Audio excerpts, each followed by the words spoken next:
Olá, seja muito bem-vindo. Eu sou a Adriana Reide. Começa agora mais um Oeste Sem Filtro, que está no ar pelo YouTube, pelas rádios e web rádios parceiras em todo o Brasil. Vamos comentar os principais fatos desta terça-feira, 27 de fevereiro. Hoje no estúdio, Augusto Nunes, Carlo Cauti, Adalberto Piotto e Ana Paula Henkel, da Califórnia. Mais de 50.800 telas já na espera por essa edição especial de hoje. Muito obrigada pela confiança, pela audiência. Jair Bolsonaro esteve hoje na sede da Polícia Federal em São Paulo para ser interrogado em um inquérito sobre suposta importunação de uma baleia, jubarte, no litoral paulista. A defesa de Bolsonaro afirmou que os esclarecimentos foram prestados e que a expectativa é de que o inquérito seja encerrado. O ex-presidente ficou por aproximadamente 2 horas na sede da PF e agora está aqui, no estúdio de Oeste Sem Filtro, para conversar conosco. Presidente, boa noite, bem-vindo, obrigada pelo prestígio. O que tem a comentar, o que diz sobre esse depoimento de agora há pouco? Bem, foi muito bem tratado pela Polícia Federal e deixar claro, não é a PF que teve iniciativa disso ou alguém do Supremo Tribunal Federal. Foi da ministra Marina Silva, do Meio Ambiente. Ela, de posse das imagens, determinou que seu ministério provocasse o Ministério Público. E caiu na mão de um procurador e ele mandou arquivar. Bem, daí Marina recorreu. Caiu na mão de uma outra pessoa, uma procuradora, e ela resolveu dar prosseguimento a esse fato. Eu deixo claro, se eu fosse presidente da República, jamais um ministro meu ia mover um processo como esse em cima de um ex-presidente. Tá? Bem, com toda certeza, ela deve ter tido aí o aval superior dela. Bem, lá no depoimento, confirmei que era eu lá no jet ski, não vou negar isso daí, nem vou pedir perícia disso, e expliquei como tudo aconteceu. Eu vi um grupo de pessoas, em embarcações, me aproximei e a baleia surgiu ali uns 15, 20 metros, 30 na minha frente. Eu deixei em ponto morto jet ski. Quando ela mergulhou a segunda vez, eu dei uma ré, e fui cuidar da minha vida, aí, do meu passeio. Estava falando, não tem nenhum prazer estar vendo baleia por aí, tá? A coisa, para criançada, tudo bem. Para mim, um pouco mais velho. Bem, e a confusão está feita. Mais um, espera que o delegado, espera, que ele oriente pelo arquivamento, se bem quem vai decidir a palavra final, se prosseguirá ou não, é o Ministério Público. Augusto Nunes, mestre, boa noite. Presidente Bolsonaro conosco. Boa noite, presidente Bolsonaro, Piotto, Ana, Carlo. Boa noite. Boa noite, Augusto. E eu queria perguntar ao senhor, nós já fizemos a avaliação da manifestação, foi portentosa e pacífica, no domingo. Eu queria saber a avaliação que o senhor faz da manifestação.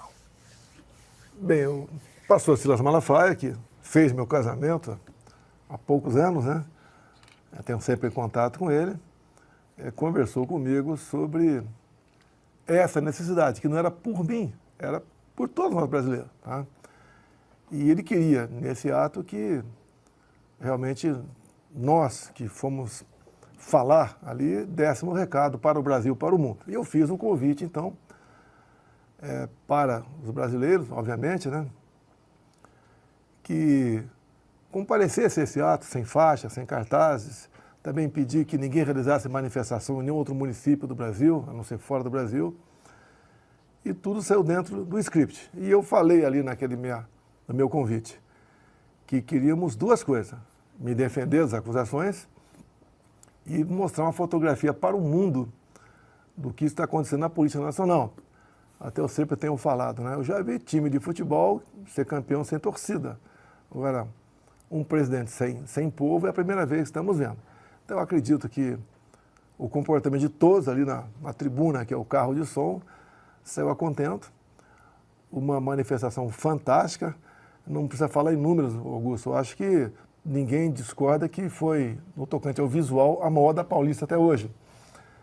E, obviamente, o povo foi lá, participou do livre, espontânea vontade e também porque tem um sentimento que algo está acontecendo de errado no nosso Brasil. Eu costumava sempre dizer, ao longo de 4 anos de mandato meu, que a liberdade é algo mais importante que a própria vida, que uma pessoa presa, ela perdeu a sua vida. Eu acho que é uma coisa terrível, ainda mais se essa pessoa, uma vez presa, obviamente, sem culpa de nada, e por, segundo alguns, né, exagerar o tocante à sua liberdade de expressão. Então, quero falar apenas a dona Michele, acho que foi muito bom a oração dela, como ela se direcionou à população. O Malafaia fez algo, no meu entender, que foi cronológico, e ele tem falado, desafia qualquer um a provar onde ele mentiu, ele não teve nenhuma mentira ali. E eu dei o fechamento e fui para cima de um apaziguamento, né? Uma anistia, e isso tem que vir mais do lado de lá. Eu sei que o parlamento é o ente que decide essa questão, mas partindo do executivo seria muito bem-vindo. Eu acho difícil, e eu falei uma coisa ali que eu acho que toca, né, muita gente. Temos hoje órfãos de pais vivos, condenados a 15, 16, 17 anos de cadeia.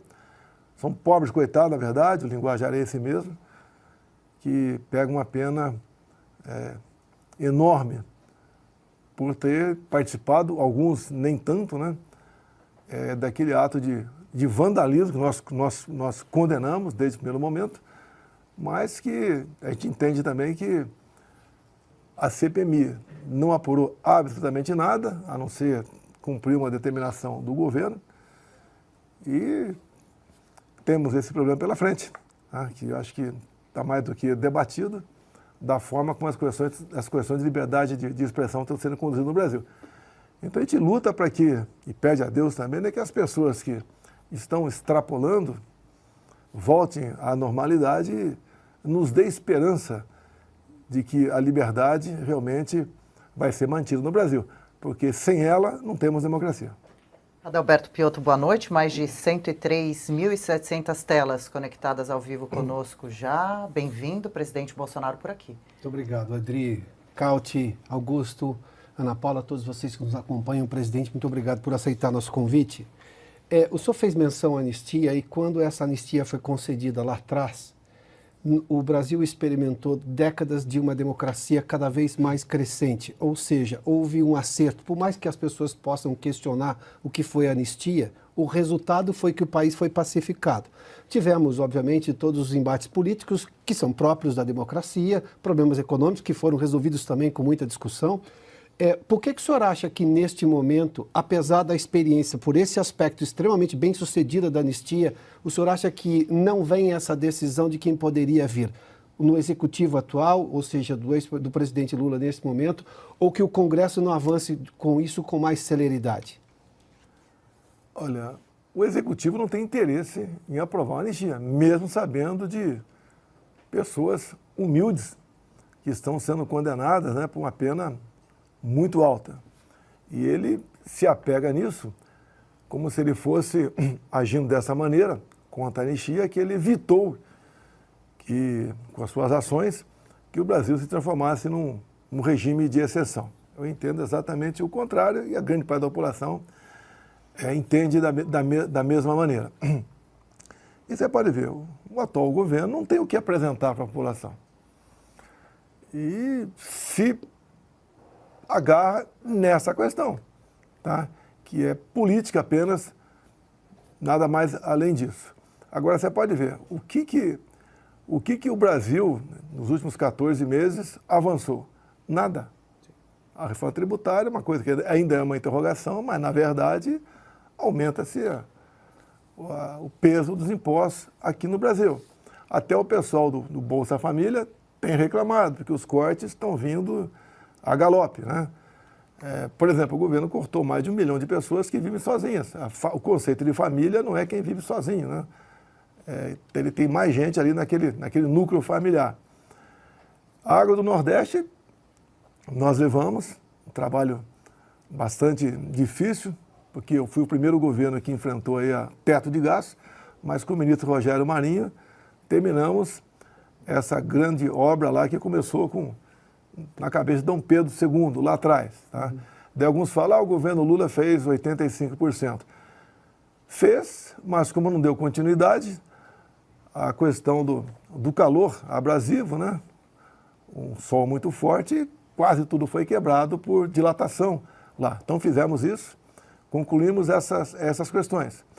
Nós temos aqui agora a questão do Pix, onde o governo tem a ameaça de taxar o tempo todo, porque ele quer cada vez mais arrecadar para cobrir as suas gastanças. Bem, teria muita coisa a falar sobre essas questões. Então o governo se apega nisso, basicamente, e não se descer do palanque ainda, onde me ataca 24 horas por dia, como se fosse ele, né, a pessoa que realmente deu um novo rumo ao Brasil. Isso não é verdade. O novo rumo que ele deu é voltar à velha política brasileira das negociações que todo mundo vem acompanhando. Então, para um governo que não tem proposta, que não tem o que apresentar à população, que não oferece para todos nós algo melhor vindo dele. Ele se apega apenas numa obsessão de me prejudicar o máximo possível ao longo desse tempo todo. Ana Paula Henkel, boa noite, bem-vinda. Presidente Jair Bolsonaro conosco hoje aqui no estúdio, no Oeste Sem Filtro. Bacana, hein? Muito boa noite, Adriana. Boa noite, presidente Bolsonaro, meus parceiros aí no estúdio, mestre Augusto, Piotto, Cauti. Muito boa noite à nossa audiência aqui, presidente. Já estamos aqui com quase 130 mil telas simultâneas, então muito obrigada, presidente. Presidente, o senhor mesmo disse, né? A gente nem precisa falar de números da espetacular manifestação do último domingo na Avenida Paulista. E eu queria perguntar para o senhor, a movimentação, a manifestação a favor do Brasil, da democracia, foi tão importante que foi noticiada aqui fora, nos Estados Unidos, né? Inclusive muitas celebridades israelenses tuitaram os vídeos das manifestações, mas a velha imprensa no Brasil não deu a devida importância ao tamanho, né, que foi a manifestação. Isso surpreendeu o senhor como a manifestação, a cobertura da manifestação pela imprensa brasileira? Ana Paula, eu acho que, de certa forma, a imprensa noticiou alguma coisa, como há pouco tempo eu não noticiava nada. Até o Fantástico fez uma boa matéria de aproximadamente 10 minutos. Quero fazer justiça aqui, apesar de renovar ao Globo, né, que eu estou à disposição para 1, 2, 3 horas ao vivo conversar com vocês. Pode ter certeza que você bater recorde de audiência. Então, capa de jornais mostraram algumas fotografias. Obviamente, se fosse a esquerda fazendo isso, seriam não apenas a capa inteira, né, várias páginas internas. Então, eles acabaram basicamente cedendo em alguma coisa, né? E, lógico, me surpreendeu, mesmo mostrando pouco, mas mostraram alguma coisa, eu acho que nos surpreendeu. E a própria imprensa, eu acho que eu estou vendo, eles estão acompanhando o que está acontecendo. O Brasil está afundando na economia. Se nós aí naufragarmos, a conta todo mundo vai pagar, inclusive o pessoal da imprensa que hoje em dia apoia o atual governo. Carlos Cauti, boa noite, feliz em estar ao seu lado. Só pergunta a Bolsonaro. Prazer meu, Adriana. Boa noite, mestre Augusto, boa noite, Piotto, boa noite, Ana. Boa noite, presidente. Muito obrigado por ter aceitado o nosso convite. Presidente, eu queria falar um pouco dos aspectos políticos dessa manifestação, porque tivemos 94 entre deputados e senadores e governadores, 4 governadores de partidos diferentes, republicanos, do PL, da União Brasil, tivemos também políticos do Partido Novo. Essa manifestação, na sua opinião, marca a união da direita contra essa deriva autoritária que foi a razão dessa manifestação no último domingo? É o ponto de começo de uma união da direita para as próximas eleições? Olha, encontrei alguns parlamentares ali, que obviamente não posso falar o nome, né? Mas se comportaram como isentos por ocasião das últimas eleições. E vieram conversar comigo do equívoco e entendem agora que realmente, se o Brasil tivesse continuado comigo, em especial para onde a economia apontava, estaríamos numa situação bastante tranquila, inclusive uma tranquilidade tocante à política externa do Brasil, que está sendo um desastre até o momento. Então, esse sentimento ficou. Obviamente, os 4 governadores, faço questão de citar, né, o Zema, o Caiado, o Jorginho Melo e, que eu chamo agora de meu irmão, o Tarcísio, né? Foi muito boa a presença deles. Eu não vi a quantidade de senadores, mas devia ter uns 10. Então, foi uma coisa que uniu a todos nós num sentimento de que temos que ter um norte. E esse norte é o respeito à Constituição, às leis, e, em especial, o respeito à participação popular nesses movimentos que acontecem pelo Brasil. Presidente, mais de 147 mil telas conosco, ou seja, a gente fala telas porque são muitas pessoas, provavelmente em frente possivelmente em frente de cada uma dessas telas, e a Paulista, como no último domingo, lotada. Qual o recado que o senhor dá neste momento para essas pessoas todas que o acompanham, que gostam do senhor? Qual o tipo de apelo ou de esperança para quem está insatisfeito com o atual governo? Olha, eu conversei com pessoas que empenharam suas economias para vir aqui. São pessoas que vieram de vários pontos do Brasil e se sacrificaram muito para vir para esse evento. Eu as cumprimento, eu agradeço. Não é por mim, não é pelo meu CPF, é por uma ideia, é por um Brasil que não pode trilhar um caminho de ditaduras que nós vemos acontecer pelo mundo. Um exemplo mais claro para todos nós aqui é a nossa Venezuela. Então eu cumprimento a todos vocês que participaram deste evento, né? Que não era por mim, era pelo nosso Estado Democrático de Direito, pela nossa liberdade e pelo futuro do nosso Brasil. Augusto. Acho que eu não te dei boa noite, né, Adriana? Então, dou agora com mais ênfase ainda. Presidente, no seu pronunciamento, o senhor explicou o que é preciso fazer para que se decrete o estado de sítio. Eu pergunto, por que isso? E queria que o senhor repetisse a explanação. Augusto, desde quando eu assumi, falava que eu ia dar um golpe. E eu joguei dentro das 4 linhas o tempo todo. Ninguém acha uma coisa minha fora das 4 linhas. Alguns até acham que eu devia me exceder em algum momento, né? Não fizemos isso. Golpe, até pela tua idade, você é testemunha que envolve conspirações, envolve articulações, um submundo, envolve gente de todos os poderes, da imprensa, com dinheiro, com tropa, né? E outras coisas a mais. Bem, nada disso se cogitou. Daí foram para o lado que eu iria dar um golpe via minutas. Primeiro foi uma minuta encontrada na casa do Anderson Torres. Seria uma minuta de estado de defesa. Depois falou-se também em artigo 142. Deixo claro que artigo 142, qualquer um dos 3 poderes pode utilizar o artigo 142 quando ele notar que um outro poder está se excedendo. E agora que mais se fala na imprensa, né? Uma minuta do estado de sítio. Queria dar um golpe em cima disso. Primeiro, ninguém dá um golpe em cima de dispositivo constitucional. Não existe isso aí. Agora, como é que acontece o estado de sítio? São três momentos. Estado de guerra, o Brasil está entrando ou para entrar num conflito. Quando há algo de comoção nacional, ou quando o estado de defesa, que é o mais brando, não deu certo. Bem, aí, então, o presidente convoca os conselhos da República e da Defesa, o total, em torno de 15 pessoas, ali presente nesses 15 aí, ali é o presidente da Câmara, do Senado, líderes de minorias, ministros, né? Para você discutir se vai levar avante a decretação do estado de sítio ou não. A primeira resposta, não houve convocação dos conselhos, 0. Não foi dado o primeiro passo. E digo, claro, se porventura alguém convocar um dia estado de defesa ou sítio, ou o artigo 142, esse é um remédio previsto na Constituição. Bem, depois do presidente ouvir esses conselhos, que eles são consultivos, daí ele enviou uma mensagem para o parlamento pedindo autorização para decretar o estado de sítio.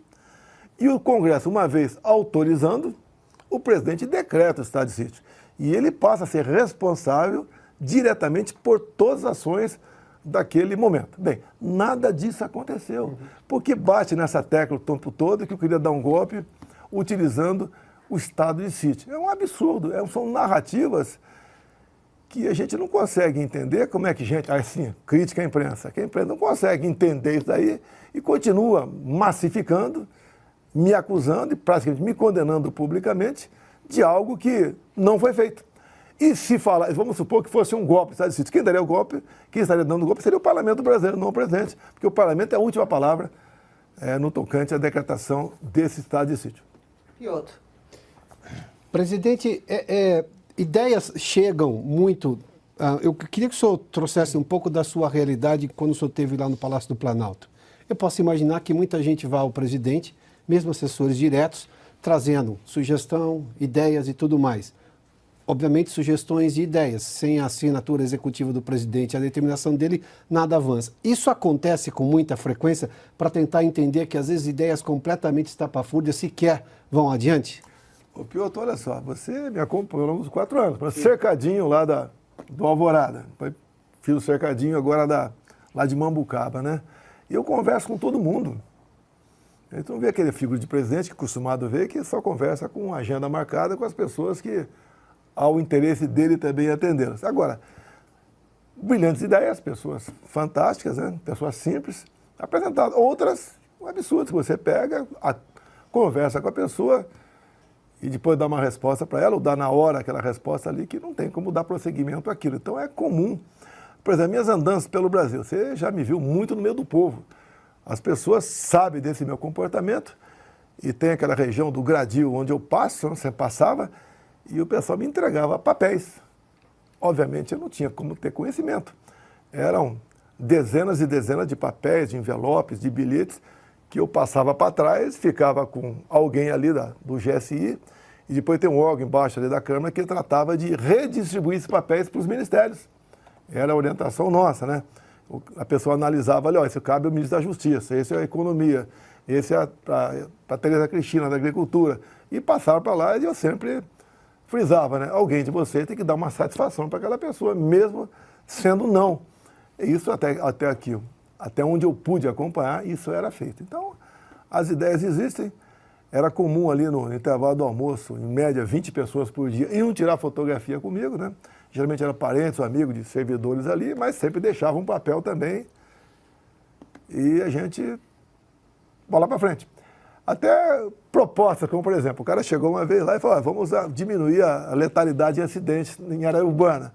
Como?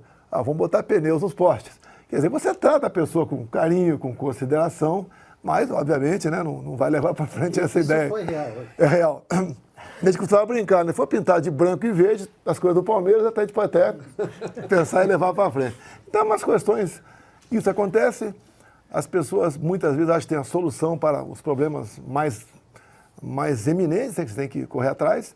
Agora tem muita boa ideia também que chegou, que a gente começava a trabalhar para buscar, não atender aquela pessoa, mas atender o grupo de pessoas que se interessavam por algo parecido. O presidente Rodrigo Constantino não está aqui conosco, claro, mas deixou uma pergunta gravada para o senhor. É um vídeo, vamos acompanhar? Presidente, boa tarde. O sucesso da manifestação de domingo é inegável, até mesmo para a turma da esquerda. A pergunta que eu faço é muito objetiva. Entre outros efeitos dessa manifestação está o resgate da esperança por parte do povo brasileiro. Existem novas manifestações sendo planejadas. Qual a importância do povo, da população brasileira retomar as ruas, vencer o medo que, de alguma forma, o sistema tentou incutir em cada um de nós? Obrigado. Olha, a gente tem que ter esperança. Tá? Se a gente não tiver esperança, não sonhar com o dia de amanhã, você não vive. E acredito, para te responder, o mais importante você perguntou sobre novos movimentos. Acredito que a partir de hoje, terça-feira, né, isso esteja com o Parlamento brasileiro. Acredito que esteja reverberando bastante dentro do Parlamento Federal, Câmara e Senado, bem como nas câmaras estaduais e municipais pelo Brasil. No momento não tem nada programado, planejado.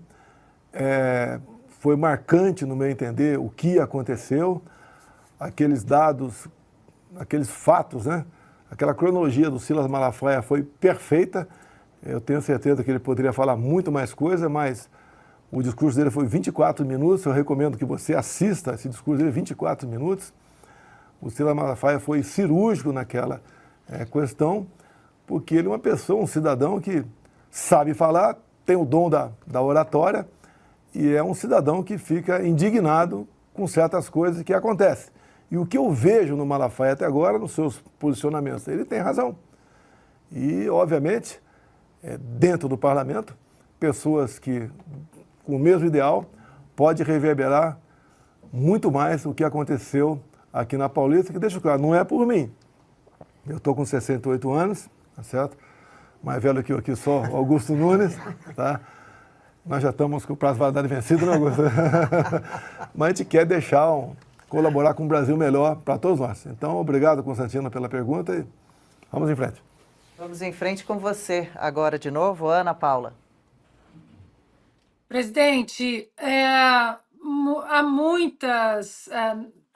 muitos artigos e narrativas, né, para usar aí o termo do momento, em relação à relação que o senhor tinha com líderes europeus, os americanos aqui, por exemplo, muitos chamavam, né, a administração do senhor de que o Brasil era um pária diante da comunidade internacional, e nós tivemos essa fala bárbara do atual presidente Lula sobre Israel, comparando a defesa justa de Israel ao Holocausto, ao que Hitler fez. Eu gostaria que o senhor contasse para a nossa audiência, se pudesse, como era a relação do senhor com esses líderes na comunidade europeia, nas reuniões pelos Estados Unidos, na ONU também, por exemplo, se o senhor era tratado como um pária internacional, como muitos da imprensa e hoje da base governista tentam fotografar. Olha, eu sempre fui criticado. Eu lembro na primeira vez que estive na ONU e a tradição Brasil abrir a sessão, fizemos um pronunciamento completamente diferente dos presidentes que me antecederam, onde nós mostramos o que é o Brasil, uma verdade ali. Agora, o tratamento dos líderes mundiais para comigo era excepcional. Não é por mim apenas, é que o Brasil é um país de oportunidades.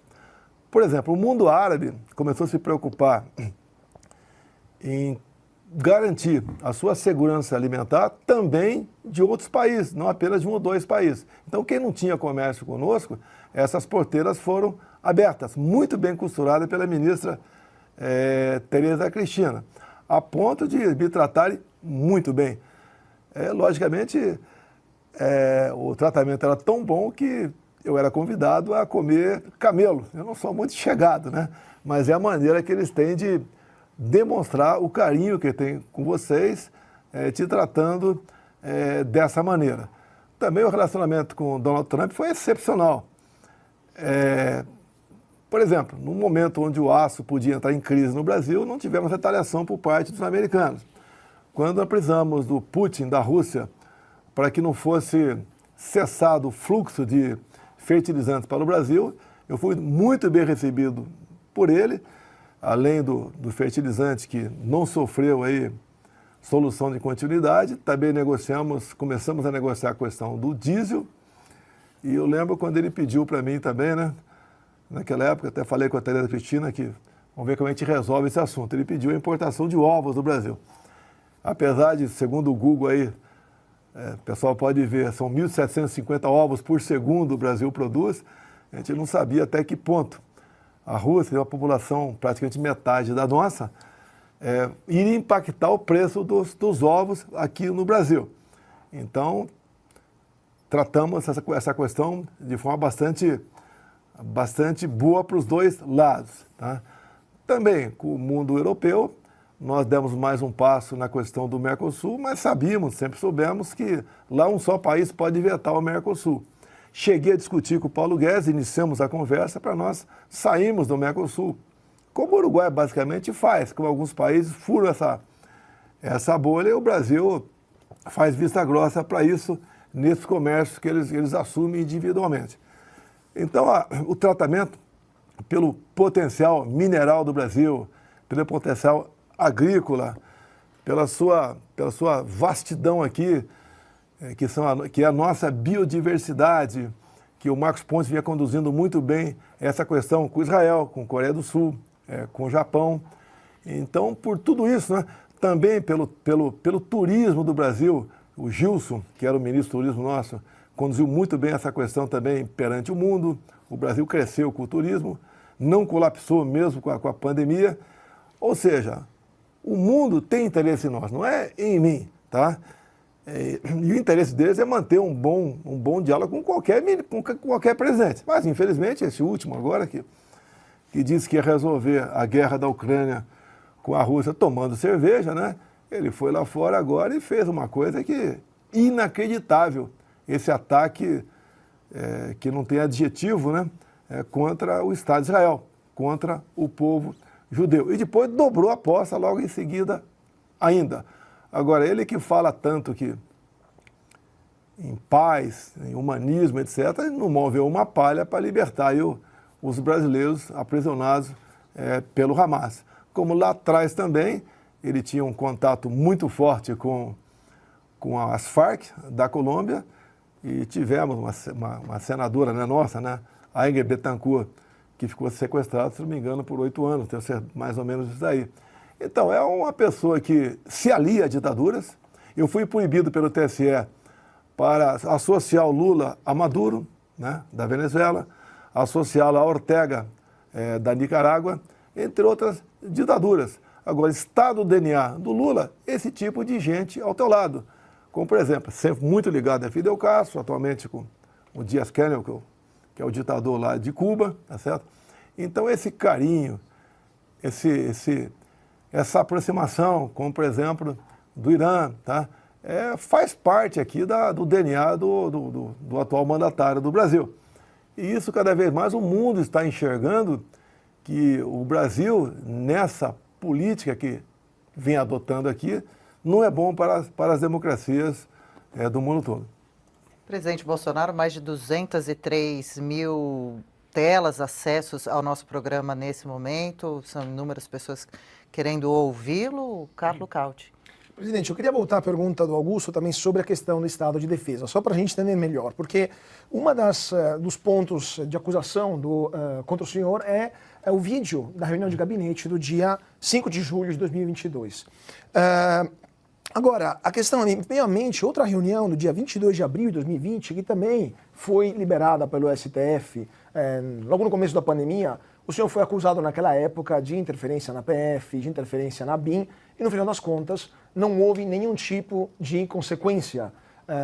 Até o momento, pelo menos, passaram 4 anos, não aconteceu absolutamente nada. O senhor acha que nesse caso será parecido, esse caso de 2022, será parecido com o de 2020, ou seja, nenhum tipo de consequência?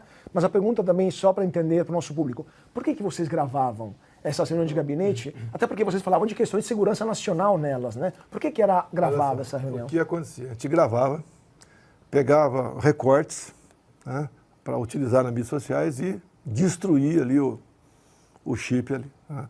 Depois do episódio de abril de 2020, onde o Moro falou que ali estava a prova de que eu interferia na PF, tá? Estava na minha frente o chip ali, tá?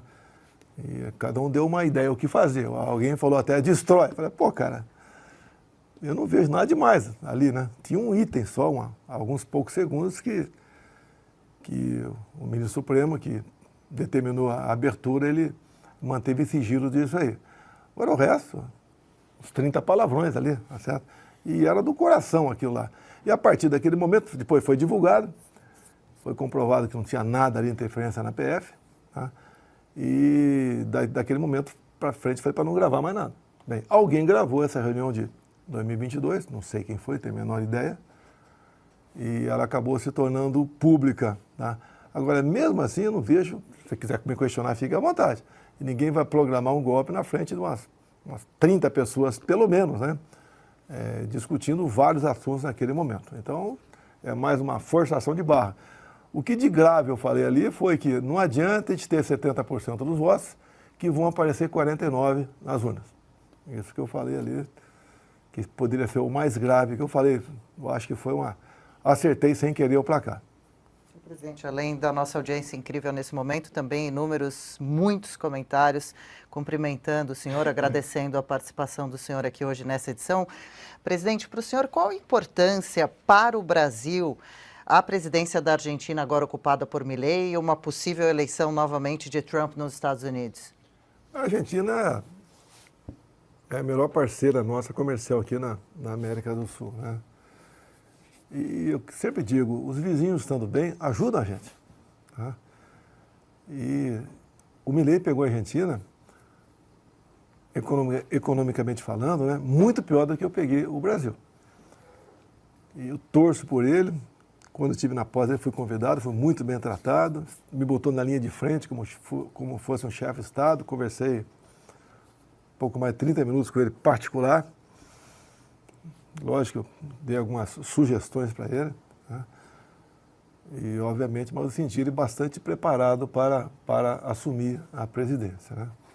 E, no meu entender, está indo bem lá na Argentina e espero que dê certo. Quanto ao presidente Trump, sempre gozei de um prestígio muito grande com ele, me tratou muito bem também em todos os momentos. Tínhamos planejado muita coisa para o futuro dos nossos países, como, por exemplo, a questão do nióbio, né? Havia conversado, nós temos em Araxá, tem em Catalão e tem na região dos Seis Lagos, na Amazônia. Então, uma possível exploração nessa outra área, com a participação deles, agregando mais valores para nós também, não entregarmos o produto apenas in natura, né? Até tem uma experiência que eu tive no Japão em 2019 e sabia que eles faziam bijuteria de nióbio. Então, nós acertamos, foi no meu quarto de hotel lá, um japonês, obviamente, né? Abriu a mala dele e vi uma bijuteria muito bonita, mas muito bonita mesmo. Até comprei uma correntinha, paguei $1.000, tá? E declarei aqui no Brasil, para não me perturbar, paguei o extra aqui no Brasil para mostrar aqui o que é o nióbio. E o $1.000 é mais caro que uma corrente de ouro. E de acordo com a têmpera, tem uma cor mais variada possível, muito bonita. E uma coisa que eu fiquei sabendo lá, me disseram, que você pode ter alergia a ouro, né? Ao nióbio você não tem, tá? Então, mas isso é o que menos importa para a questão do nióbio. Tem aí utilidades fantásticas, mais variadas possíveis, juntamente com o grafeno.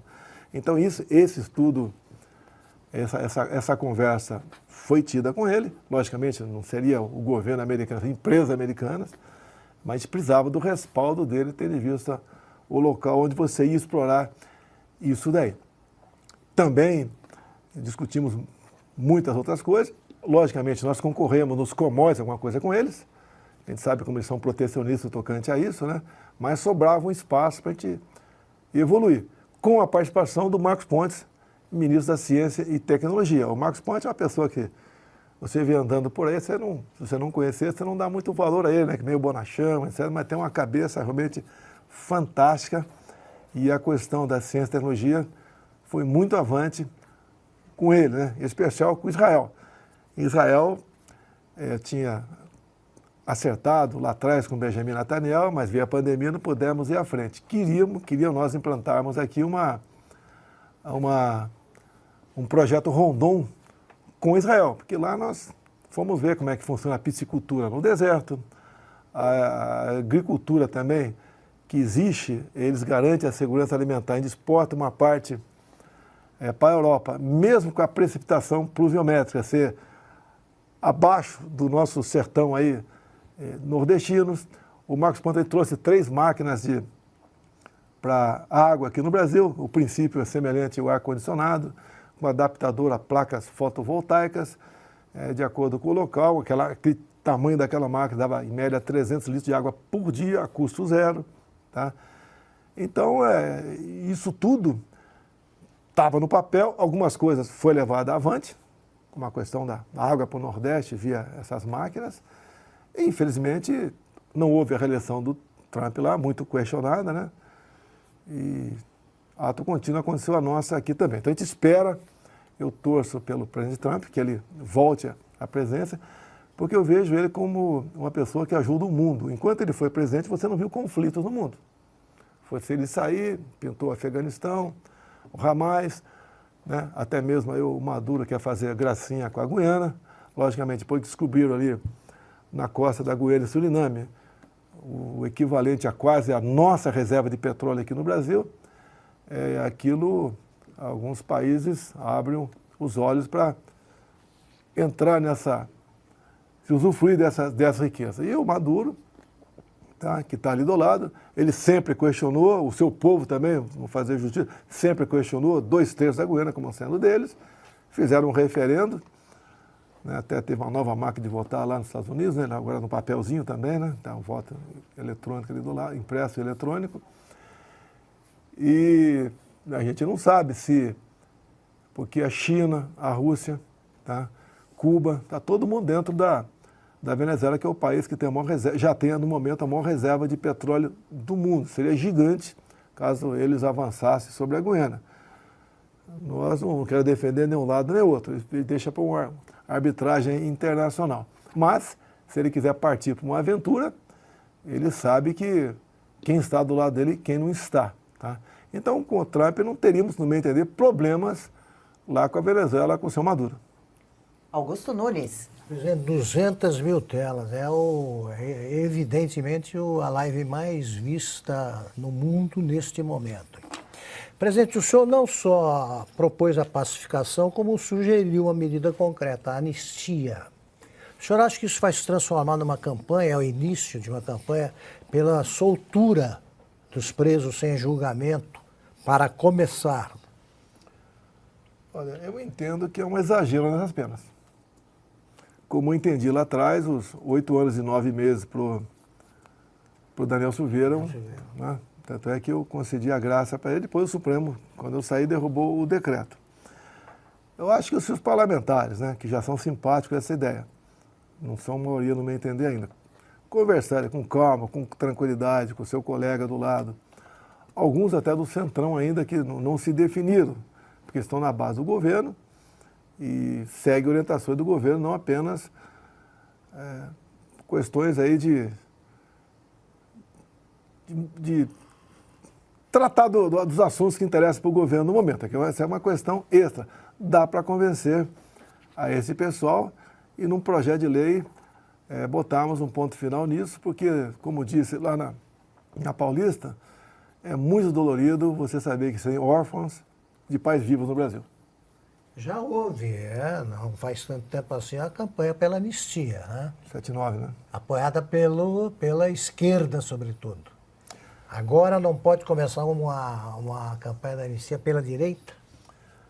Olha, são pessoas que, algumas ali se excederam, invadindo ali prédios públicos e depredando. Tá? Erraram, tem que pagar pelo seu erro, mas eu acho que ninguém de sã consciência vai aceitar que 17 anos é uma pena justa para quem errou lá, não tem cabimento. E, por exemplo, né, uma das circunstâncias que eles foram tidos como culpados foi a tentativa armada de mudar o Estado Democrático de Direito. Pelo que me consta, nenhuma arma foi apreendida naquele evento.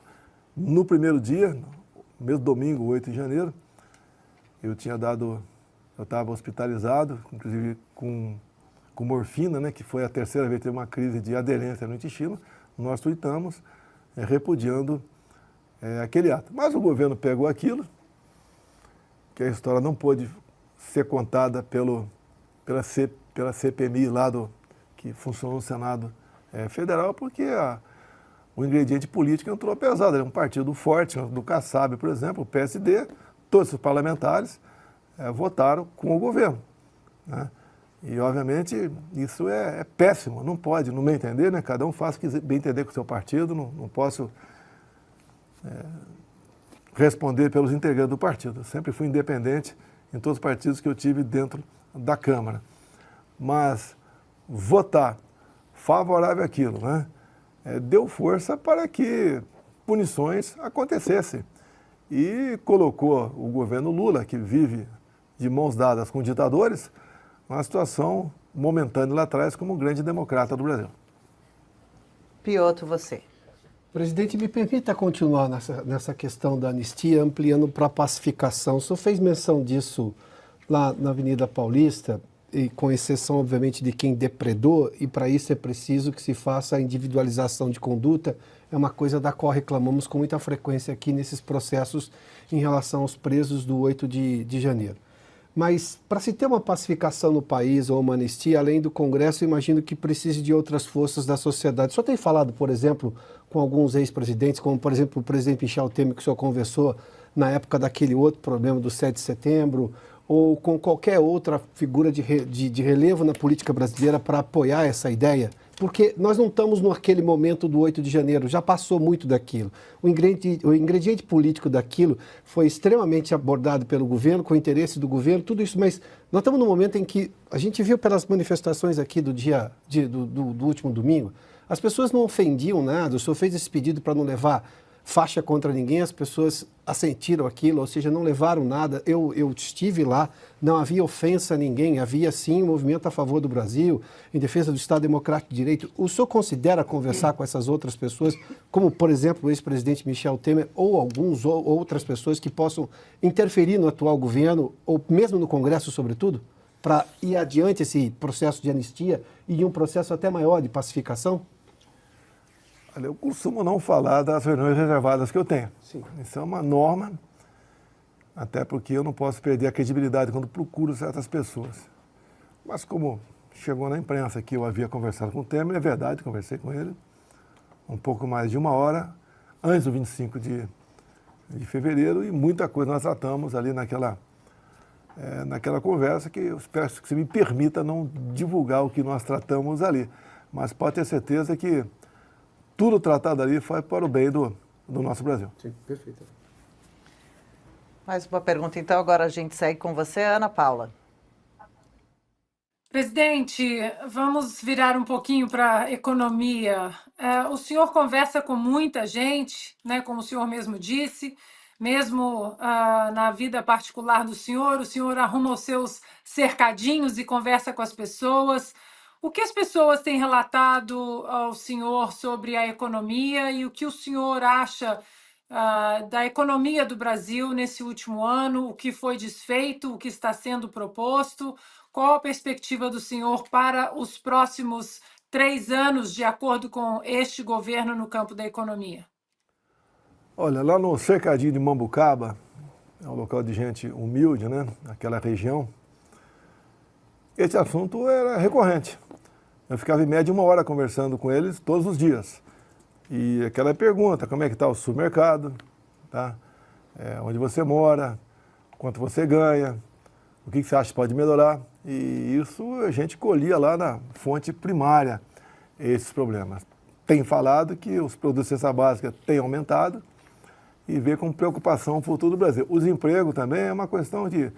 O IBGE, né? Quando eu falei que eu era deputado lá atrás, eu apanhei muito. O IBGE, a questão do CAGED, é algo abstrato. Você não tem a certeza realmente se o desemprego está aumentando ou não no Brasil. Se você, por exemplo, ficar em casa mais de 1 ano e não procurar emprego, você é tido como empregado por IBGE. Se você procurar emprego, daí você está empregado. Se você, o ano passado, trabalhou poucas semanas apenas, no ano todo, você é tido como empregado. Então é um número que não reflete a realidade para nós. Agora, o desemprego está presente, infelizmente. Alguns setores não, mas como regra está presente. E o que é pior nisso tudo? Quem tem dinheiro não quer investir. Quando eu estive nos Estados Unidos, cheguei lá em 30 de dezembro de 22, converso com todo mundo, lá também começou a aparecer o cercadinho na frente da casa onde eu estava, começou a ultrapassar 400 pessoas por dia o somatório, que iam me ver, tirar foto, etc. Mas finalmente eu fui para casa de outra pessoa lá, porque não era impossível eu permanecer naquele local. E ali eu conversei com gente, trabalhava em banco, houve um fluxo muito grande de recursos para fora do Brasil. O ano passado, se não me engano, foram 2 bilhões e 300 milhões de dólares de pessoas físicas que mandaram para fora do Brasil, preocupado com a política aqui. Com essa péssima política externa que estamos tendo, que as declarações do atual presidente Lula, né, o mundo começa a ficar desconfiado do Brasil e não investe.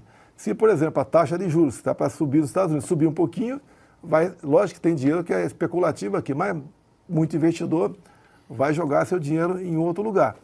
E a nossa economia não está andando. Vamos ter um problema sério com o agronegócio, da forma como o presidente trata esse setor muito importante. Temos também uma seca regionalizada no Brasil e a questão do MST cada vez mais ficando grande, né? Nosso governo não funciona no MST, ficando grande. Você desestimula o homem do campo a produzir. E faltando oferta, a demanda é a mesma, tá? A inflação vai se fazer presente. Agora, nessa economia, além do agro, tem outros setores também que a gente vê com preocupação, porque você tem que estar em paz dentro do Brasil, o governo tem que ser um governo também de paz. Quando sai do Brasil, busque realmente recursos, financiamentos, oferecer o que tem de melhor, apresentar o seu país como um bom local para investir. Isso não vem acontecendo. Então, nós estamos ficando para trás nessa questão. E o preço, né, não vem de uma hora para outra. Mas acredito que ter acabado já o gás que esse governo teve do nosso governo lá atrás, você pode ver, só o Tarcísio, enquanto ministro da Infraestrutura, tinha pré-contratos para nos próximos 10 anos se investisse R$1 trilhão no Brasil. Isso é um trabalho lá específico do Tarcísio na infraestrutura. Isso o pessoal puxou o freio de mão. Nós tínhamos, por exemplo, contratos assinados, né, para se construir aproximadamente 20 mil quilômetros de ferrovia do Brasil pela iniciativa privada. Em especial depois que foi aí concluída a Norte-Sul, que é privado, mas estava parado há muito tempo e tinha problemas ambientais e outros também, né? Outros pedágios também pela frente. Então, com a Norte-Sul indo para frente, a FICO, a Ferroeste, a Ferrogrão está judicializada, começou esse setor aqui, tendo em vista o barateamento do transporte, chamar a atenção do mundo todo e do homem do campo. Então, quando se fala em até 20 mil quilômetros de ferrovias, é o pessoal do campo que se une e faz ferrovias, né, que seriam como se fossem vicinais dele, para levar isso para essas outras grandes ferrovias que foram construídas no Brasil, para chegar mais barato, não só na mesa do consumidor aqui do Brasil, mas como nos portos, esses produtos mais baratos. Então, isso tudo foi travado. Até você pode ver a questão do saneamento básico, né? O marco do saneamento básico começou muito bem, depois o governo ameaçou aí a revogar aquilo tudo, entre outros, né? E isso tudo leva desconfiança para o Brasil, de modo que você não bota a economia para rodar.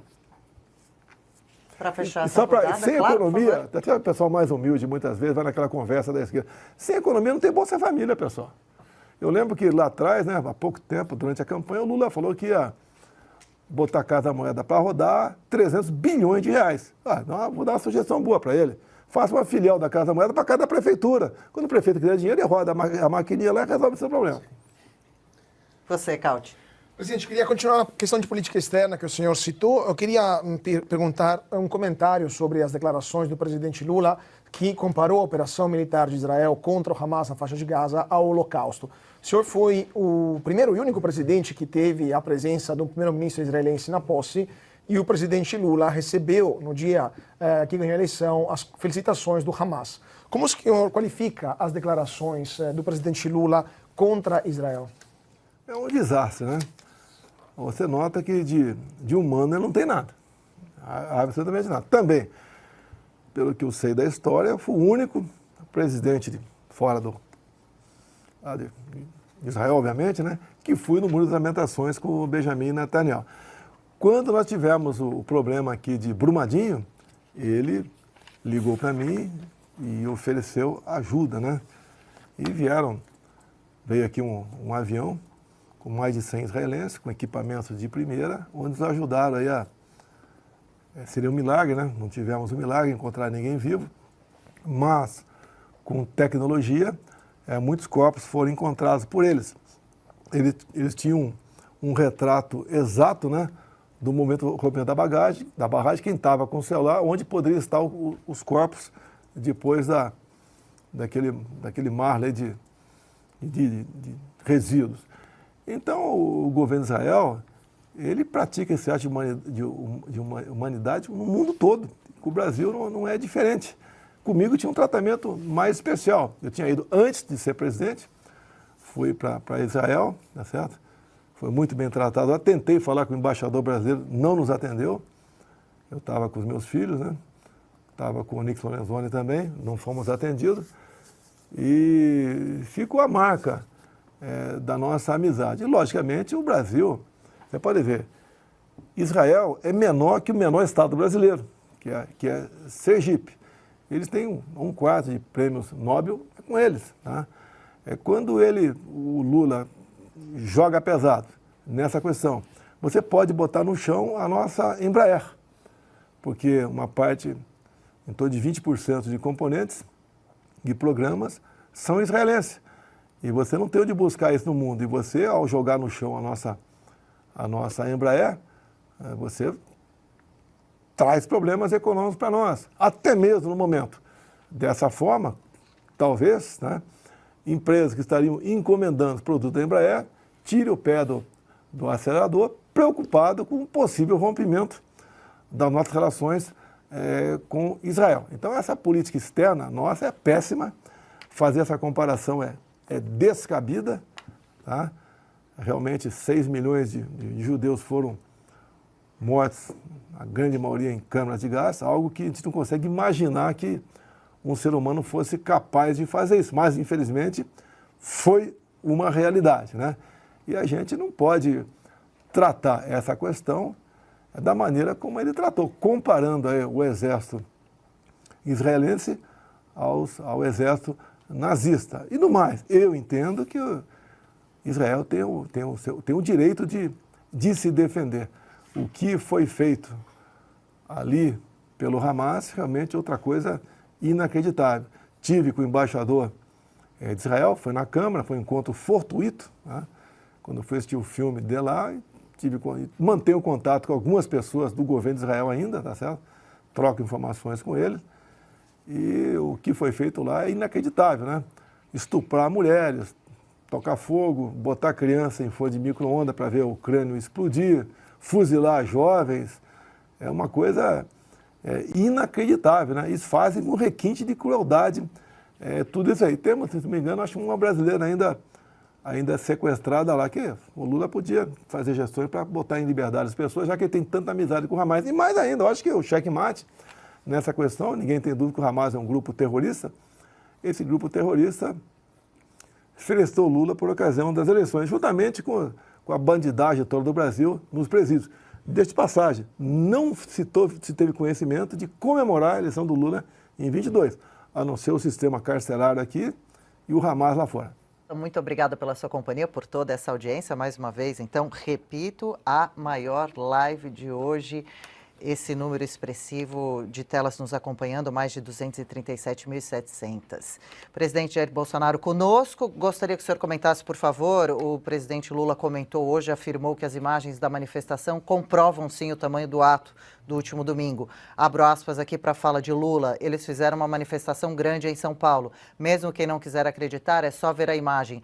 Como as pessoas chegaram lá, é outros 500. Lula disse ainda que o ato foi em defesa do golpe, e abro aspas mais uma vez, eles todos com muito medo, muito cuidado. De qualquer forma, é importante a gente ficar atento, porque essa gente está demonstrando que não está para brincadeira, fecho aspas. O senhor gostaria de comentar essa declaração? Dizer para o Lula que não se tem notícia de um só celular furtado ali, né? Uma lixeira queimada, um vidro quebrado. São essas pessoas que levam o Brasil nas costas, né? Porque trabalho de verdade. Como chegaram? O combustível não foi pão com mortadela, tá? E quando ele fala em golpe, ele acusa o Supremo Tribunal Federal e o Congresso de golpe por ocasião do impeachment da Dilma. Então, quando não interessa para ele, ele desqualifica e vai para o mais rasteiro possível as suas comparações, né? Então, eu acho que dispensa até comentários, porque hoje em dia, como ele nunca conversou com a população, como sempre conversei enquanto presidente, no cercadinho, e continuo conversando, ele não sabe que essas pessoas aprenderam muito ao longo dos últimos anos, em especial através das mídias sociais, a qual ele deseja censurar com um projeto que está dentro do Congresso Nacional, para que esse povo não tenha informações e não possam realmente entender o que acontece com o seu país. Então, uma resposta de alguém que está rancoroso é dizer para ele, né? Olha, ele não consegue botar 5.000 pessoas numa live semanal, pelo amor de Deus.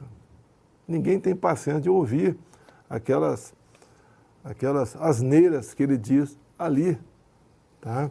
Até aqui, estamos com... Perto, 250. 250 dividido por 5, Lula, dá 50, Isso, tá? telas. Então, dá 50, essa live aqui dá 50 vezes mais. Lógico que aqui vem da revista Oeste, tá? Eu ajudo a potencializar um pouquinho aqui, tá? Mas está um pouco acima da média. Se pegar só essa um pouquinho acima da média, vai dar algumas dezenas de vezes mais a live dele. Ele não tem o que apresentar numa live dele. Por exemplo, ele podia fazer uma live aqui, vai dar uma audiência muito grande, falar, olha, atenção motociclistas, caminhoneiros, enviamos o projeto para o Congresso o ano passado para a volta do DPVAT. Tem um senador lá da Amapá que está vibrando com isso aí, né? E quando nós eliminamos o DPVAT lá atrás, ele entrou até na justiça contra isso aí. E o que eu falei com o Paulo Guedes naquele momento? Esse imposto, né? Tem que ser facultativo. Você quer, você faz, pô. Você não quer, você não faz. Agora, o DPVAT era um mar de problemas. Para ser educado aqui, é um mar de problemas, onde se faturava, né? Por tudo quanto é lado, alguém faturava em cima disso aí. Então, botamos um ponto final nisso. Ele pode voltar a falar, por exemplo, na reoneração dos combustíveis. Quando o preço dos combustíveis explodiu no mundo todo, não foi só no Brasil, tendo em vista a pandemia e a guerra também, que potencializou isso tudo, aqui no Brasil teve batimento de cabeça entre nós, sim, o governo estava entrando em parafuso. Tinha dia ele tem uma dúzia de ministros na minha frente pedindo a cabeça do Paulo Guedes, porque tem que fazer isso, tem que fazer aquilo. Quer me trocar? Qual é a sugestão? Trocar por quem?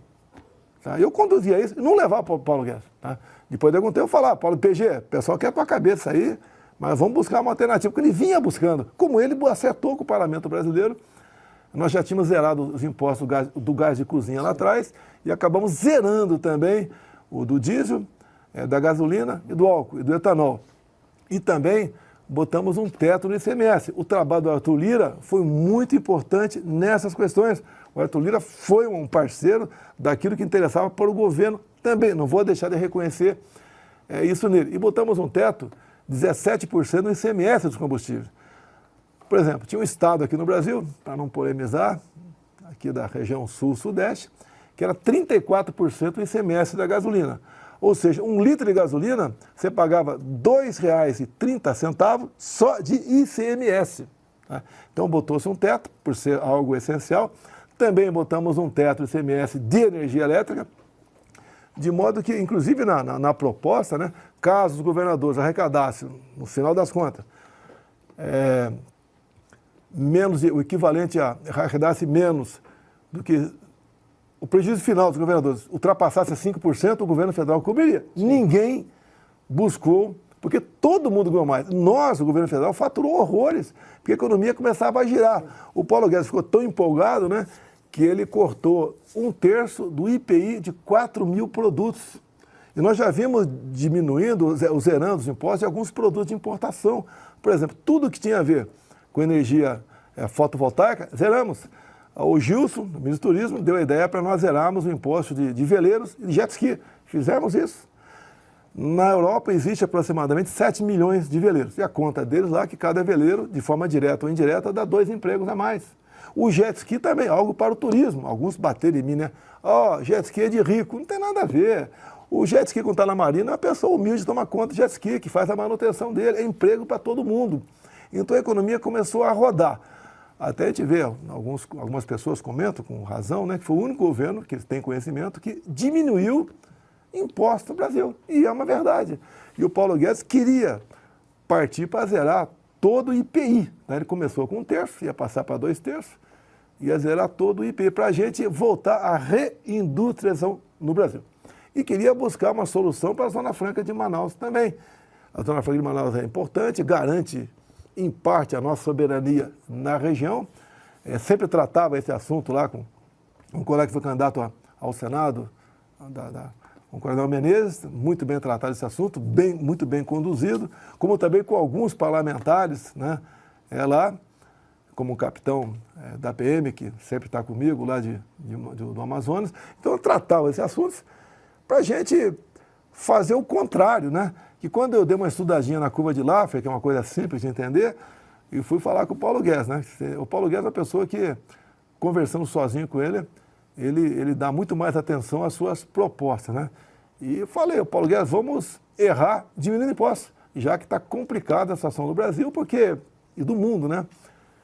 Tendo em vista a inflação, o reflexo ruim para a economia, da pandemia, da guerra Ucrânia, Rússia, e o prazer do Paulo Guedes, ele tomou gosto pela coisa, né? Se bem que 99% da economia é dele, eu só dei a piruada, um outro assunto com ele, deixar bem claro aqui, tá? Até eu chamava de Poço Ipiranga. Nós começamos aqui a ficar felizes. Conseguimos, inclusive, né, ao votar, nada na canetada fizemos, né? A questão dos precatórios, e deixo claro, o PT votou favorável no Senado a questão dos precatórios. Então, quando agora o governo Lula nos acusa de ter deixado alguma dívida para ele, tá? Nós continuamos pagando os precatórios, apenas alongamos a dívida. O PT, os senadores foram favoráveis a essa questão lá no Senado. E nós conseguimos, então, passar o Bolsa Família de, em média, R$ 190, que é muito pouco, para R$ 600. E essa grana, Augusto Nunes, como eu fiz muita parada inopinada, né? De helicóptero, escolhia lá em cima, lá, para naquela cidade. O cara parava, cidade não, cidadela, vilarejo, parava, e o povão chegava em cima da gente, etc. E ali eu quase não tinha tempo para perguntar, porque o povão o tempo todo em cima da gente, mas o pessoal fazia a pergunta, etc. A economia só funcionava naquele município, não por causa do FPM, Fundo de Participação do Município, mas basicamente pelo Bolsa Família de R$ 600. Então isso foi muito bem recebido, em especial no Nordeste, nas cidades mais pobres no Brasil. E no meu governo, nenhum prefeito do PT reclamou de repasse de recurso para eles, mesmo durante a pandemia. E nós vimos que muitas prefeituras, em especial no Nordeste, tiveram problemas e negociaram o pagamento do seu 13º, porque a economia, ao não rodar, não se arrecada, né? E continuam os problemas. Continuam os problemas. E a gente vê que está havendo uma perda de poder aquisitivo para a população e o governo vai ter problema para recuperar isso aí. Para recuperar isso aí, eu costumo dizer, quem dá emprego não é o presidente, não são os governadores ou os prefeitos, é iniciativa privada. Eu só crio emprego, né, o presidente, o governador, o prefeito, quando ele cria cargo em comissão ou abre concurso público. Nós fizemos, eu fui muito criticado, porque não abri concurso público, né? Não podia abrir, não tinha. Tinha que ter responsabilidade, não dava para a gente inchar a máquina naquele momento, onde a economia... Tinha o teto vindo do governo Temer. E também tinha o teto, eu votei favorável ao teto do governo Temer lá atrás, achei uma boa proposta, depois eu vi que foi um tanto quanto rígido, mas nós vivemos os nossos 4 anos com o teto, você podia arrecadar, mas como nós arrecadávamos, não podia pagar. A nossa relação dívida-PIB começou a diminuir, estava tudo indo bem no Brasil, até que aconteceu aquele choque de outubro de 22, que eu considero parte da virada, né? Mas que realmente mudou, no meu entender, o Brasil para outro rumo, o rumo do passado. Mestre Augusto. Presidente, o que mais preocupa o brasileiro hoje, segundo alguns levantamentos, é a insegurança pública. Queria que o senhor dissesse o que o senhor fez para que não acontecesse, por exemplo, que houve agora a fuga de 2 bandidos aí num presídio de, aspas, segurança máxima, e o que o Lula tem deixado de fazer. Olha, toda ditadura é precedida de uma campanha de desarmamento. Assim foi na Venezuela. O Lula participou lá dos momentos eleitorais da Venezuela. E foi imposta uma política armamentista muito forte lá. Aqui no Brasil, não é porque eu sou capitão do Exército, um apaixonado por armas. Eu entendo que a arma é algo que você, caso queira, você pode adquirir uma para ter dentro da sua casa. O porte de arma de fogo já é um pouco diferente, você não pode distribuir porte por aí. E desde que chegamos, começamos a mudar por decretos, por portarias. Tive problema até apesar da portaria não sei o que assino embaixo ali, né, mas tive problema com alguns ministros, que eram desarmamentista e reservadamente falava, veja, ou então tinham outros interesses, né? Olha, aqui essa política é de arma, tá? Então conseguimos, facilitamos a posse de arma de fogo, os CACs também vieram com muita força no Brasil, está próximo de 1 milhão de CACs no Brasil, e o presidente Temer já houve uma pequena redução no número de mortes no governo Temer, era em torno de 60 mil, pegamos dele e entregamos para aproximadamente 40 mil mortes, tá? Então isso praticamente 1/3, né, aproximadamente, de menos gente morrendo por arma de fogo. Então é sinal que a nossa política estava dando certo.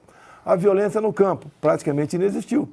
Era muito comum furto de fertilizantes, de maquinário. Aí foi o parlamento, né? Como um acordo com o parlamento, nós aprovamos o porte estendido, porque o homem do campo podia ter a sua arma só dentro da sua propriedade, da sua casa. Tá? Nós demos porte estendido, ele podia andar no perímetro da sua fazenda, montado num trator, num jipe, numa bicicleta, num cavalo, tá? Armado. Tá?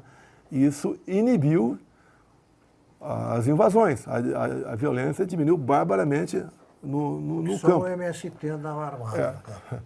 Eles agora viram que tinha mais alguém armado lá dentro, né? E bem armado.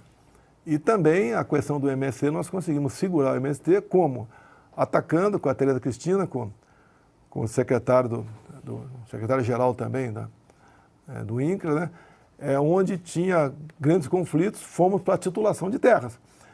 E o que o governo sempre fez no passado, os governos sempre fizeram no passado, na eleição do Temer, que essa proposta começou com o Michel Temer. E nós potencializamos e muito. Tá? Você tinha a posse da propriedade.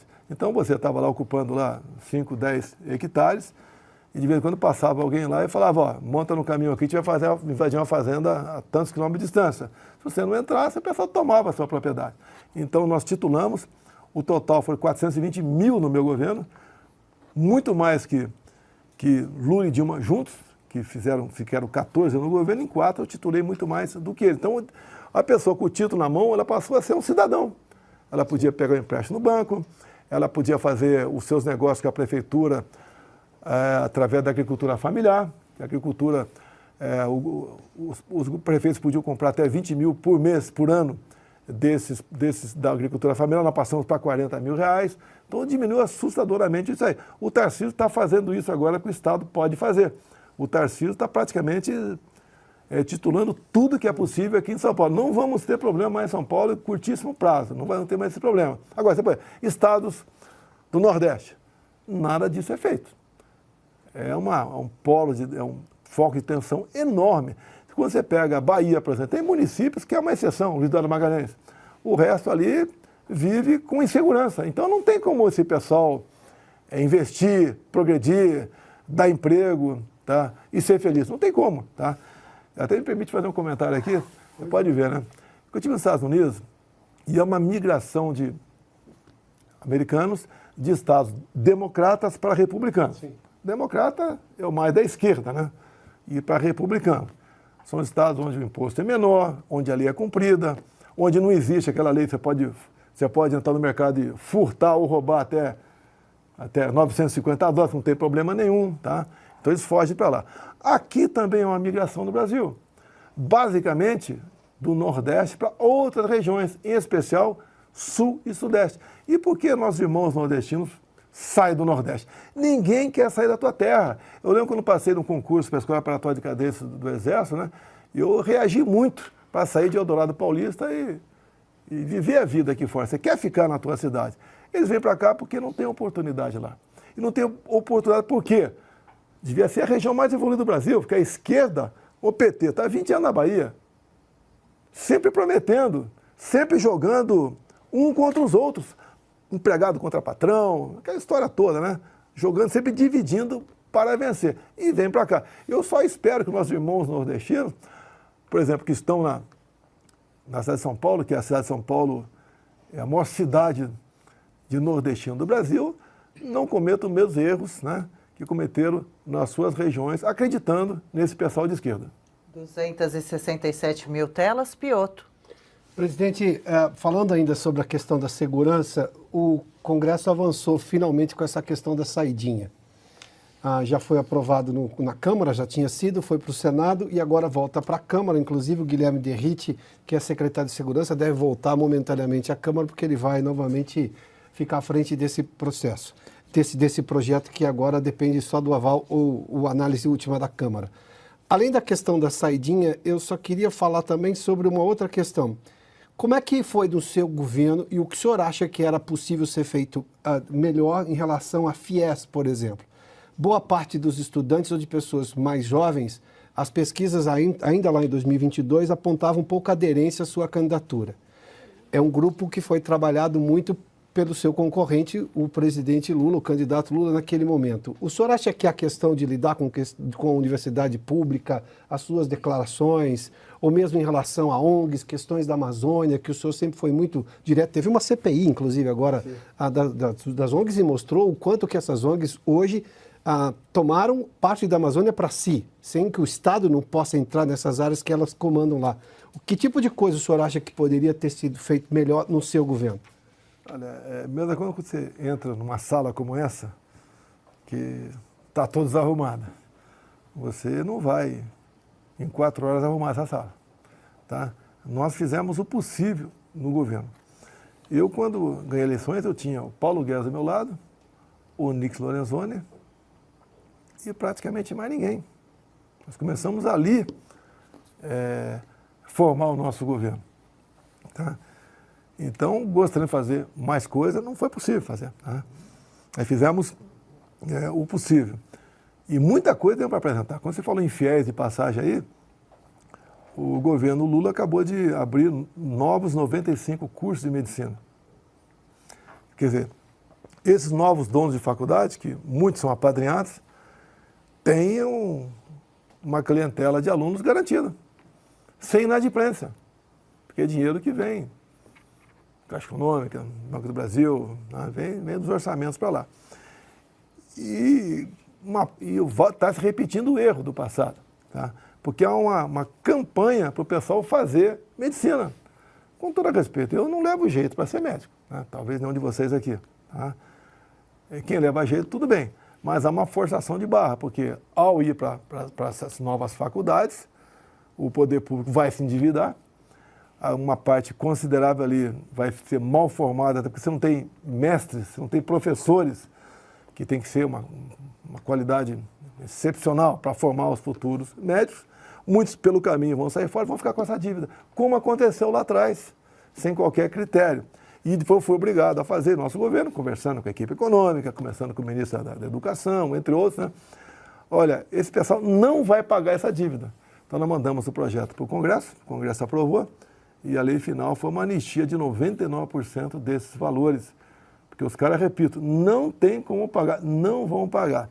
E foi uma conta bilionária que o governo federal assumiu. Volta o governo agora na mesma tecla. As nossas universidades, não vou generalizar, mas tem seus problemas. Né? Que ali tem quase que um profissionalismo para se formar militante nas universidades. Se você pegar entre as 200 mais ranqueadas do mundo, eu acredito que não tenha nenhum do Brasil. Então temos essa dificuldade. Muita coisa tem que ser vista no ensino. Começamos a investir lá embaixo no ensino básico. O que é a escola cívico-militar? A escola tem um militar na escola. Qual a obrigação dele? É cobrar asseio, cortar cabelo, não fazer bagunça no recreio, se comportar em sala de aula, colaborar para esse cantor nacional. É isso daí. E vem dando certo essa questão. Você pega, por exemplo, Bagé, lá tem o prefeito Lara. O último conhecimento que eu tive aqui é que ele, além da federal, ele criou as dele também. Tem mais de 3 escolas civil-militares. E os pais têm brigo para botar a turma lá. Se você pega, por exemplo, o ensino militarizado de Goiás e Amazonas, que é um ensino dado pela Polícia Militar, como se fosse colégios militares do Exército Brasileiro, a educação é uma qualidade excepcional. Tem turma toda que é aprovada em qualquer concurso, né? Quando eles fazem. Então, nós sabemos dos problemas que tem o ensino superior, que uma militância fala mais alto, mas a base, nós começamos a trabalhar nessa base. Como, por exemplo, eu queria criar um colégio militar em cada estado que não tivesse, né? E não foi possível, dado os problemas que tivemos com a pandemia, que chegou logo mais na frente, mas começamos o colégio militar aqui de São Paulo. E aí, acredito que esse ano, o ano que vem no máximo, teremos funcionando o colégio militar aqui em São Paulo no campo de Marte. E só conseguimos fazer isso aí porque, junto ao prefeito Ricardo Nunes, que tinha uma dívida, ele nos devia muito, né?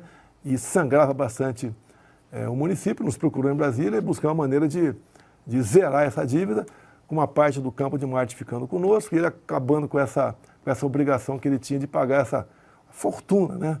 Sobre dívidas lá de muito tempo atrás do campo de Marte. Então, essas questões todas quando você fala educação, digo mais, nós começamos a alfabetizar as crianças em 6 meses, eram alfabetizados em 2 anos. Eu, com toda certeza, Augusto Nunes também deve ter chegado alfabetizado na escola, que nossos pais botavam para quebrar naquele tempo lá, tá? Agora, a molecada chega na escola 2 anos para ser alfabetizado, passando para 6 meses. O nosso ministro da Educação criou lá um programa, né? Eu acho que era gramofone, algo parecido com esse gramofone. E de modo que a molecada digitava ali, por exemplo, no telefone dele, A-B-A-C-A-T-E. Daí fala abacate, tá? Então isso daí alfabetizava não só o jovem, como os pais, que muitas vezes não são alfabetizados. Então começamos a trabalhar nessa questão. O governo acabou com a Secretaria de Alfabetização, né? E como ele botou um ponto final também nas escolas cívico-militares. Então a educação não é a universidade, começa lá na base. Não conseguimos ir avante porque houve interrupção, obviamente, do nosso governo por ocasião das últimas eleições. Presidente Bolsonaro, estamos em ano eleitoral, o senhor está impedido de ter contato com o presidente do PL, Valdemar Costa Neto. Isso, de alguma forma, o senhor, sendo uma importância liderança política, também dificulta as costuras do partido para este ano? E o senhor já pode cravar as negociações com relação a decidir o nome do vice aqui em São Paulo já estão avançadas? Você pode ver, eu não tenho como coordenar eleições municipais pelo Brasil. Nós somos 5.700 municípios. Logicamente, não posso conversar com o Valdemar. Então, eu tenho conversado agora com os presidentes estaduais de partidos. E daí, eu converso com eles, se reporta ao Valdemar, daí volta para cá, e para a gente ver o que faz naquele município, se apoia essa ou aquela pessoa. Então, foi uma medida aí do Supremo Tribunal Federal, né? Não posso conversar com ele. Eu acho que há um exagero nisso aí, ainda mais em ano eleitoral. Outro assunto é? A questão do vice em São Paulo. O vice.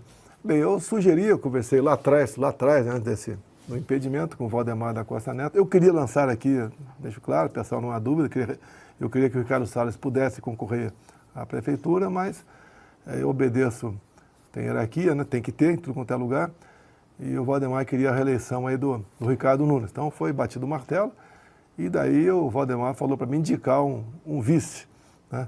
Daí eu sugeri o coronel Melo Araújo. Não é apenas um coronel da rota da nossa Polícia Militar aqui de São Paulo. É um coronel que teve quase por 3 anos à frente do CEAGESP aqui. Ele transformou a CEAGESP. Lá é um prefeito cuja área transitam 50 mil pessoas por dia. Acabou a criminalidade, prostituição, drogas, propinas. Acabou, ele botou a propina em especial, algo inacreditável. Quero contar um fato rápido aqui. São 4 mil empurradores de carrinho. Eles pagavam R$160 de propina por mês. As mulheres, 200, serviam um cafezinho, R$60. E quando eu recebi aquela campanha do Pix, né, foi 17 milhões, obrigado a quem doou esse recurso. Essa campanha foi feita por gente do meu lado, tá certo?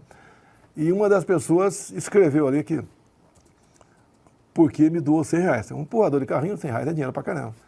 E ele falou, presidente, antes do Melo Araújo assumir aqui, a gente pagava 160 por mês de propina. E eu agora não pago mais nada. Então, esse R$100 é muito bem investido, que o senhor faça bom uso dele. Então agradeço a esse, bem como quase 1 milhão de pessoas que fizeram doações. E o Melo Araújo é um nome realmente que, obviamente, ligado à segurança. A segurança é Estado, não é município.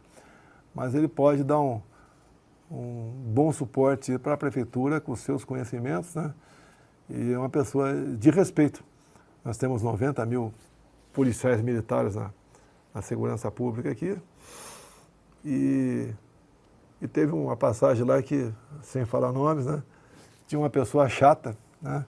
Que queria voltar às atividades de outrora no CEAGESP. E ele não queria receber essa pessoa.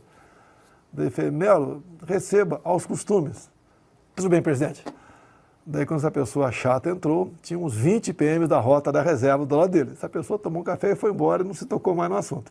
Então, esse é o exemplo que ele deu e por isso ele fez com que a CEAGESP, ele levou para lá a Caixa Econômica, que não tinha agência lá dentro, ele asfaltou, ele pintou aquela torre lá, que tinha uma bandeira lá em cima que não era hasteada nunca. A imprensa falou que ele só tinha feito aquilo, pô, não é verdade. Tá? Então, ele mudou essa pequena cidade aí, e nós não deixamos privatizá-la.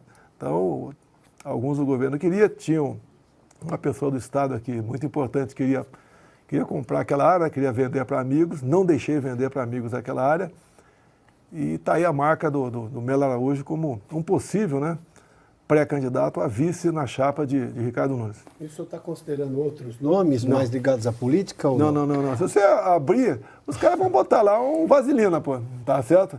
E eu tenho um carinho todo especial para o Melo Araújo, gostaria que ele fosse emplacado, ele como um pré-candidato a vice. Sua vez, querida Ana Paula. Presidente, o senhor estava falando sobre, né, a sua preocupação, correta preocupação com a educação dos nossos jovens no Brasil. E, presidente, eu queria trazer o Plano Nacional de Educação, que foi aprovado pelo Lula sem ressalvas, agora na CONAI, um plano nacional que vai de 2024 a 2034. E, presidente, eu li as 282 páginas desse plano nacional e é assustador. Para o senhor ter uma ideia, a palavra controle social aparece 67 vezes, a palavra social 677 vezes. E aí tem palavras ali, presidente, racismo ambiental, agenda LGBT, MST, sindicatos. Eu, inclusive, presidente, escrevi 2 artigos na Revista Oeste porque muitos pais me contactaram e estão preocupadíssimos com esse Plano Nacional de Educação. O senhor pretende conversar com a sua base no Congresso para que esse Plano Nacional, do jeito que está, talvez seja vetado? Ana Paula, eu não li essas 200 e poucas páginas, mas tenho conhecimento do que aconteceu. Alguns dizem que a gente não deve se impressionar, né, ou pré-julgar pelas aparências. Mas eu confesso, sou da velha guarda. Eu vi a aparência das pessoas que fizeram isso, é uma coisa de cair para trás. Tá? Tenho conversado com alguns parlamentares, a proposta é horrível, no meu entender tem que ser refeita totalmente, tem que ser jogado fora isso aí, porque é o caos, é o fim da educação, ou melhor, do conhecimento em nosso país, né? Como eu tenho visto algumas grades curriculares por aí também, é uma coisa que é inacreditável como se deixa de lado as questões de exatas em nosso Brasil. Tá? Acompanho um pouco o governo do estado aqui de São Paulo, o Tarcísio, e ele tem conseguido fazer um pouco diferente do que o governo vem fazendo, sem alardes, né? E dentro da legislação. Seria, no meu entender, o fim do nosso querido Brasil, caso isso venha a ser aprovado. Agora, isso com toda certeza é gente de fora que influencia aqui, são as ONGs, esse câncer chamado ONGs, né, que existe no nosso Brasil, que não deixa a gente evoluir. É tipo aquela história, né? Você vê a prova do PISA, né? O Brasil são, se não me engano, 70 países, é um dos últimos ali em ciência, em interpretação de texto e matemática, que é o básico para qualquer coisa. Aqui não há essa preocupação. Ainda se bota por fora a linguagem neutra, por aí. Ou seja, eu fico triste, porque eu lembro do meu tempo de garoto, né, que eu estudava lá em Eldorado Paulista, frequentava a biblioteca e aprendia as coisas ali na Enciclopédia Barça, entre outras, né? E às vezes uma pesquisa levava horas, hoje dia leva alguns segundos apenas. E não há interesse do governo, porque ele, na verdade, o que o comunismo quer, né, deseja, é que a nata, aquela estrutura política deles, a questão da nata das Forças Armadas deles também, tem um tratamento de rei, o resto vai estar ali para carregar o piano. E essa é a nossa tendência. E quando se fala em jovem, né, quando nós criamos as escolas civis militares, é para pressionar o moleque a não ficar muito à vontade em sala de aula. O corpo humano, mais o jovem ainda, quer folga. Você pode falar em questão social, racismo ambiental, muito bonito, né? Se falar essas baboseiras por aí, mas o Brasil continua pobre, num subsolo e solo riquíssimo. Então, eu espero que o parlamento, o nosso pessoal do PL pode ter certeza, né? 99 deputados, acredito que a quase totalidade vai defender um novo plano para que a educação nossa não sucumba de vez. Carlo Cauti. Eu vou abdicar minha pergunta, Adriana, vou passar para a nossa repórter lá em Brasília, Ruth Moraes, mandou para mim a pergunta para o senhor, presidente, sobre quem o PL deveria apoiar na sucessão da Câmara e do Senado. Presidente, qual que é a sua opinião? Quem que o PL deveria apoiar para a sucessão de Arthur Lira e do presidente Pacheco? Olha, eu vou falar da minha experiência, que eu fui candidato 3 vezes à presidente da Câmara. Né? Não vai querer que eu me candidate para ganhar a eleição. Tá? Mas uma decisão eu decidi. Tá? Foi quando o João Paulo do PT renunciou, tinha um problema lá, e apareceram 2 candidatos. Severino Cavalcante, que faleceu há pouco tempo, era tido como um parlamentar lá de tudo de errado que podia acontecer lá dentro. Tá? E eu fiquei com ele. Você pode achar, mas peraí, né? Ficou por quê? Porque o outro lado era Luiz Eduardo Grignal. Imagine o Grignal, aquele que ajudou a abafar o caso Celso Daniel, né? E viesse a ser presidente da Câmara com o Lula presidente do Brasil. Então ali a escolha não é o melhor. Você tem que navegar por ali para que você escolha alguém que possa te atender, não é pessoalmente, te atender em algumas das suas propostas. E quando eu falo que eu decidi, se você botar no YouTube aí, o melhor discurso de Bolsonaro, acho que foi 2004, 2005, eu falei por 12 minutos, onde o Grignal ia ganhar e acabou Severino ganhando. Depois ele foi cassado, ou melhor, renunciou também para não ser cassado, né? Mas conseguimos que o de pior acontecesse dentro do parlamento. Agora, nós temos 99, o voto é secreto. E já aparecem os candidatos por aí, né? Várias candidaturas por aí. E não esquentou ainda essa discussão, se bem que ela já existe. Nós não temos, no momento, veto a qualquer nome, e o Valdemar é uma pessoa que vai participar ativamente nessa questão, né? E a gente vai negociar o que é melhor. E um partido com 99 tem tudo para lançar o candidato, mas não garante a eleição. Mas nós temos como pegar ali secretarias importantes e trabalharmos. E essa secretaria e secretários é que ajudam depois na formação das pautas do futuro, etc.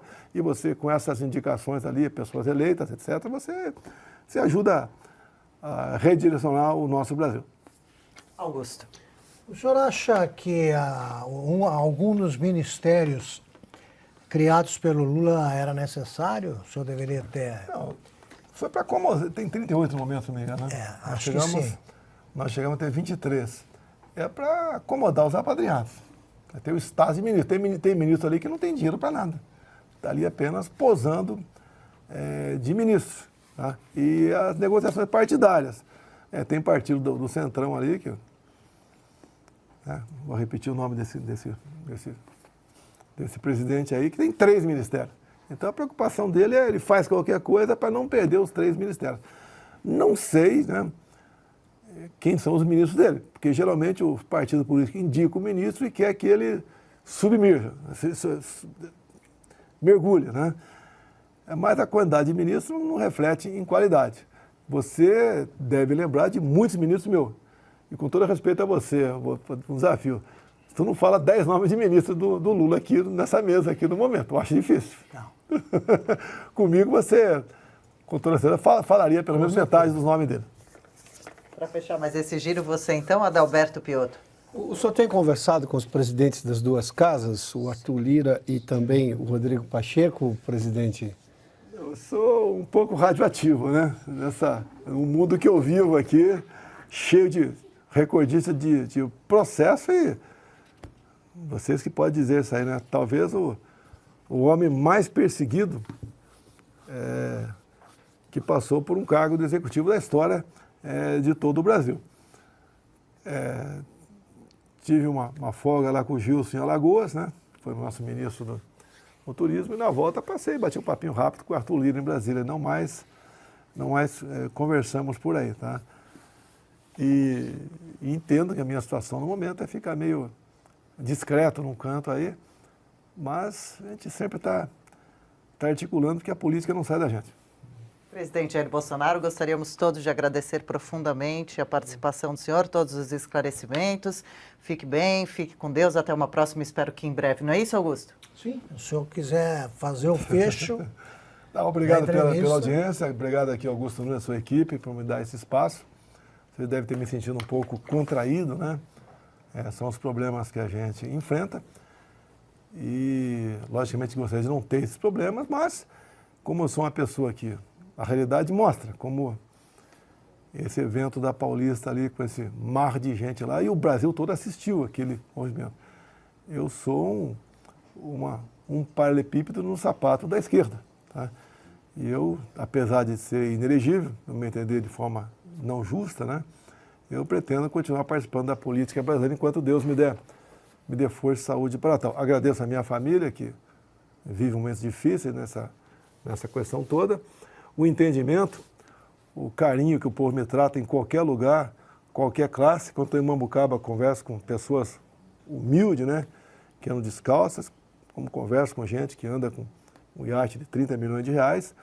O tratamento é o mesmo, tá? Eu fico muito feliz com isso e agradeço a Deus pela minha segunda vida e por estar colaborando da minha forma, né? Alguns não concordam, mas acho que a maioria concorda, de modo que o nosso país não mergulhe num socialismo. E eu continuo todo dia dobrando o joelho, faço minha oração e peço a Deus que o meu povo não sinta as dores do comunismo. Obrigado a você. Obrigada de novo pela consideração com a Revista Oeste, por todos que nos acompanham.